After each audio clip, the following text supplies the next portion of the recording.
Hey everyone, it's Chauncey for the Rough Cuts on Sunday. I am in Las Vegas and didn't realize it was Sunday, so I'm really sorry for the very late review.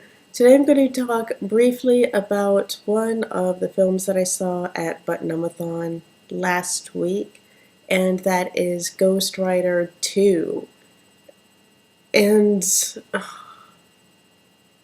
this was like the 10th movie that we had watched of the night. All of us were really, really tired. So I'm just going to give a very, very brief synopsis. I think like Nicolas Cage's character, so like Ghost Rider, he's in Eastern Europe somewhere, and he has to stop the devil from taking human form. And I think that's what the plot is.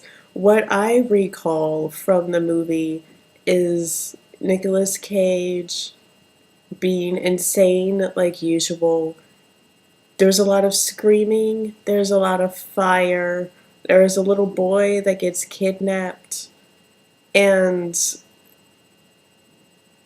a man eating Twinkies. Those are like the main things that I remember of this. Because like prior to watching the film, like Brian Taylor had come in.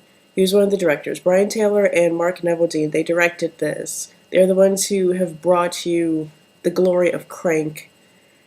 And so before they screened this, they showed us a featurette about like behind the scenes when they were shooting all of this. That's why I became convinced that these guys were insane. Because I mean, one of the things they were holding the camera on rollerblades, holding on to like the back of a truck that was going full speed around like this cliff. And then they just let go of the trucks. They're on like these rollerblades holding the camera, and just insane shots that they were taking, all of these amazing behind the scenes things. If you can, just get the DVD and watch the behind the scenes things because the movie isn't that great at all. And the making of is a lot more interesting than the actual movie because it's just kind of like Drive Angry, but on a motorcycle and fire. Lots of fire and screaming. And that's what I remember, fire and screaming. Because the first half of the movie I watched like this because my left eye started burning. And then even with all of like the screaming and everything, I start fading in and out. And pretty much everyone else start fading in and out of this movie. So it could have been really spectacular, but it kind of fell short of that, considering like I'd say 80% of the theater, it did not hold our interest to keep us fully awake and aware of what was going on. So I say wait until it comes out on Blu-ray because it sounds like it's going to be phenomenal. The DVD, the Blu-ray, are going to be a lot of extras. I think that featurette's going to be on there, along with the film without all of the CGI, because Nicolas Cage, when he was doing this, he would still wear like the full makeup, and so that is probably a lot more interesting to watch than like the fire and everything else. So I would give this movie like a 3 out of 10. Because the parts that I did watch, it didn't really make any sense.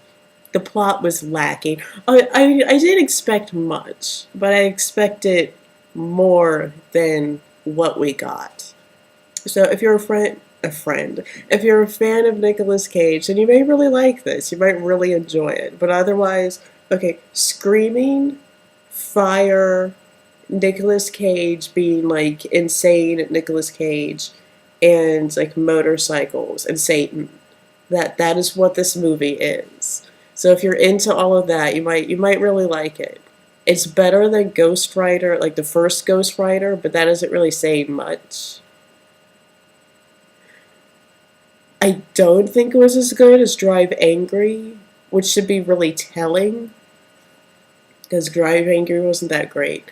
But yeah, wait for the Blu-ray, because the Blu-ray seems like it's going to be awesome. Hopefully they're not like lying to us on that. But wait for the Blu-ray. I would say don't. Yeah, the 3D isn't really worth the ticket price.